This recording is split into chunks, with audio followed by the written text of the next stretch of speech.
Hello guys, আসসালামু আলাইকুম। তো আপনারা সারা বাল্লা আছেন না? আর আমি তোমার ভাই বাল্লা আছি। আর আজকে ওয়াইসব মেঘর অবস্থা দেখো কি ঘটনা তো আছে। আর আমি আইসি ভিডিও বানানি আই আর একবারে ভিডিও সর্বনাশ হয়ে যেত সব।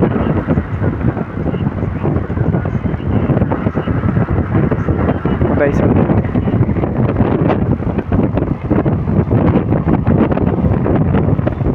অত দুঃখ কষ্ট করি ভিডিও বানাই, তুমি তো আর সাবস্ক্রাইবার হলো কিছু করো না দেখি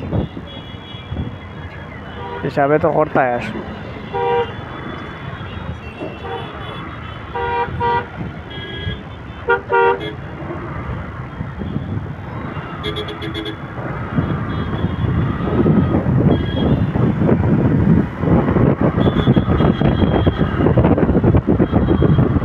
মেঘ লইয়া এবার খুব ডেলিভারি নাই।